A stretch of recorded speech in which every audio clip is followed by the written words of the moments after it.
Hey folks, so in this video we're gonna go over pretty much all the CPUs I have. There are a few that you'll see on the channel that are not on here, or the channels I should say. They are in pre-built or other computers, so we don't have a box. We're not gonna really talk about them, but Ryzen 3 5300G, one of the i5 9th gens, I think it was a 9400F or 9400, is not going to be discussed. But I'm going to drop this down and we'll slap these in front of the camera one at a time and talk about them. i5 11400, great CPU for gaming, pairs up well with a lot of graphics cards.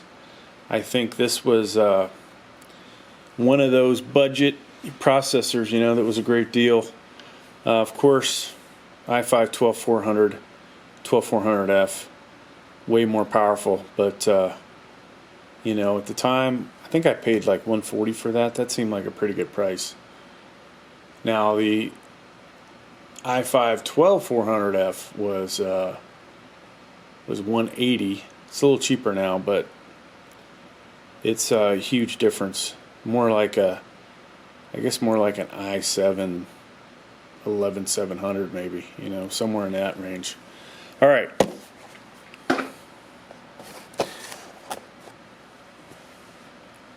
The year before that, or 6 months before that, I got the i5 10600KF. Enjoyed this processor. You didn't see a whole lot of it on the channel though. I think at this point I had started to get so many CPUs, it was hard to keep up with them. Hard to make gaming videos for everything. And surprisingly, this wasn't getting that many requests. So we talked about the i5 11400. Here's the i5 10400, which, 6 months before that was one of those CPUs that figured was going to be mass produced in a ridiculous number and put in a lot of pre-builds. I got this. We made quite a few videos with it. No real sentimental value on this one, but we still have it. It is currently in War Mother's gaming rig, at least until it gets upgraded.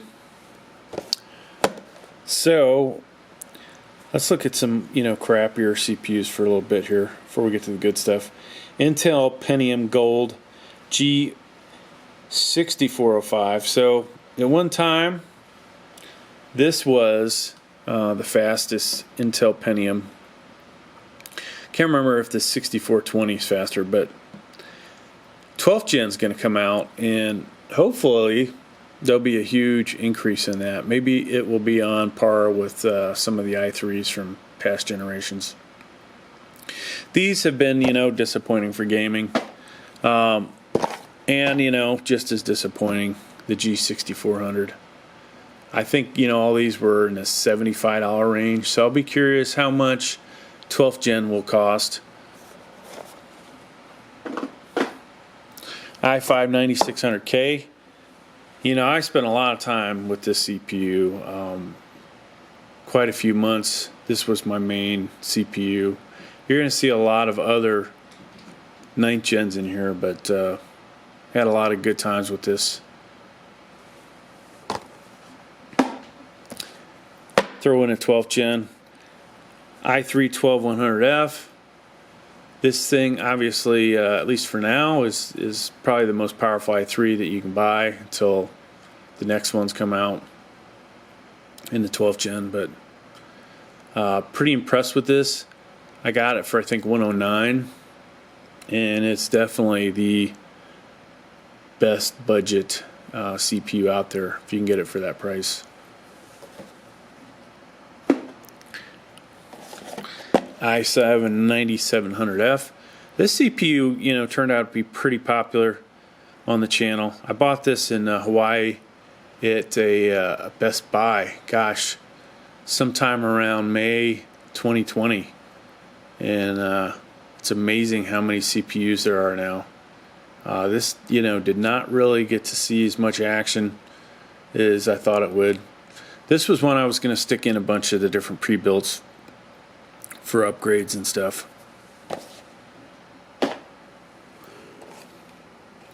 i7 8700K. I think this was my son's third CPU that I had bought him. For a while there, he had the most powerful CPU in the house, and at least for 8th gen, this was the best CPU, at least that didn't have an X in it or whatever. But yeah, pretty awesome CPU back then. These days, it's just okay, right? Celeron. Another, this used to be the most powerful Celeron, right? There was a 5905, which we got. Oh, there's another CPU box you're not going to see. I do have the 5905. I think I bought that on eBay. $50. Oh, excuse me. It's supposed to be a 5900. They shipped me a 5905. So that explains one other CPU that you're not going to see. Don't even think I've made a single gaming video out of it, folks. But it's serving its purpose today. Maybe one day we'll put it on. Maybe one day we'll have a Celeron video. This Celeron versus this Celeron versus this Celeron, or maybe not. I think people will get kind of bored with that one. i5 12600K. This is my first 12th gen. Whew, man, this is awesome. There's only one CPU I like more than this right now, but great gamer, really great gamer. High benchmarks, not as high as is the other 12th gen. And my favorite 12th gen. I think the scores were equivalent to, I want to say, the i9 9900KF. So somewhere in there, which would probably be close to an i7 10700K. Here is, could have saved this for last, but this is my favorite CPU that I've currently got, the i7 12700F. Probably seen I've done a lot of stuff with the videos for it, throwing out some benchmarks. Still working on, getting the quality of those better, but definitely enjoying this, making a lot of gaming videos with it. Pairs up nicely with the RTX 3090. i3 10320. So, before there was a 12th gen i3, this was the most powerful i3 out there. Saw limited videos on the channel. I think I picked this up for $140. It's one of those CPUs I kind of wish I would have never bought, but that's another story. We'll kind of do these together.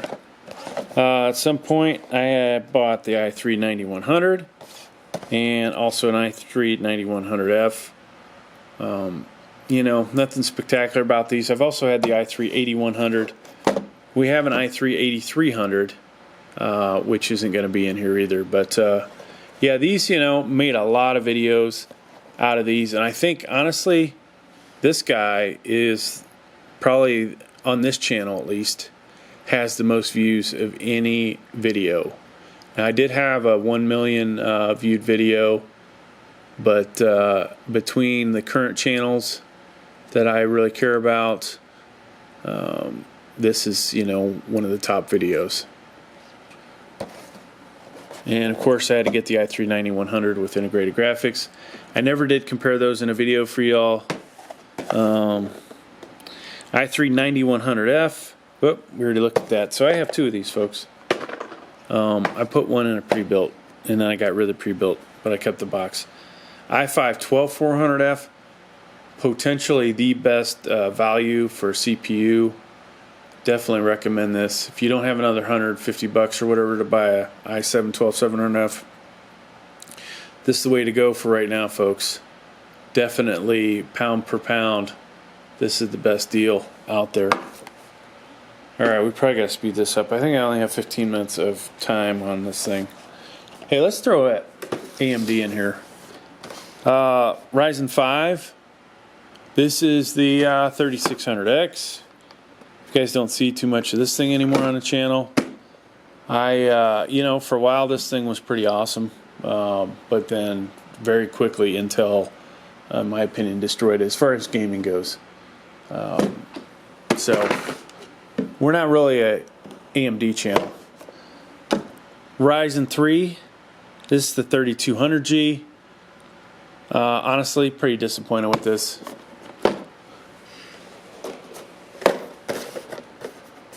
This guy, you know, I haven't had this long. I actually got this for Christmas. Ryzen 7 5800X. We've got to make some more videos out of this compared to the i7 12700F. Unfortunately, since it's on a different platform, it makes it a little harder to compare them. But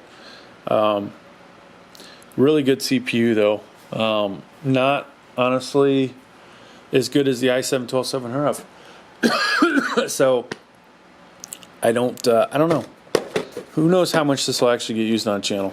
But good CPU though. If you can find one cheap, buy it.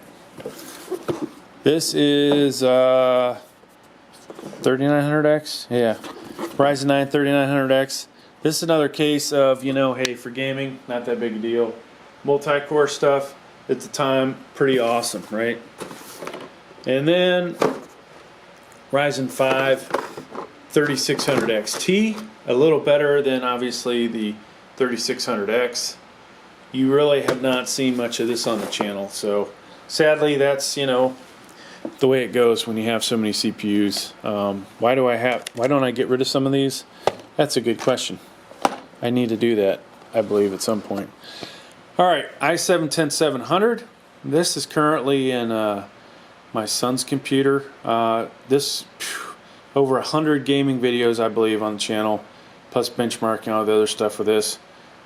Then magically you stop seeing it, right? Because it went in his computer. So he doesn't make gaming videos, even though occasionally you will see a video on the channel from him that he's freaking awesome. And you'll go, wow, that guy's an incredible gamer. And maybe you'll think it's me, but it's not me.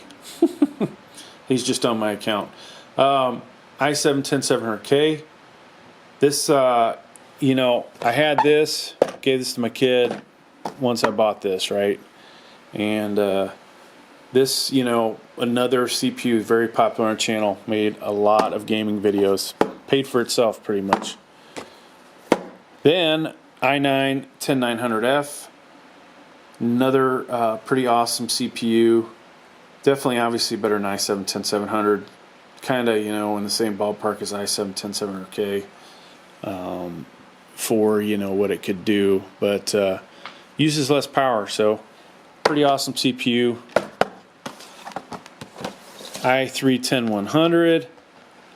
You know, this was probably, in my opinion, the first i3 that was worth the money, and was an impressive CPU, no doubt about it. i5 11600K, you know, for so many months, this was probably my favorite 11 gen, right? I was still using the i9 10900F, i7 10700K, but this was obviously the best i5 I had up until now. My first i9, folks. I'll always love this thing. Never bought the regular i9 9900K that had the cool box. Got this one at a good price. Still use it today. Still making gaming videos with it for y'all. Not necessarily my first overclockable CPU, but you know, one of the earliest ones when I got back into gaming, we'll say, in computers. Pretty disappointed with this though for overclocking. i9 10850K. So wasn't that long ago, folks. This was my favorite CPU, and yeah, still like it today. You haven't seen a gaming video from it in a long time. There's a reason for that, but we won't go into that. And then one of the ones that I had gotten that got me back really into computers again, i3 6100. Oh God, I would hate to have to play on this now, but some of you may still be playing on these. So, hey, thanks for checking out the video. Please like, please subscribe. Thank you.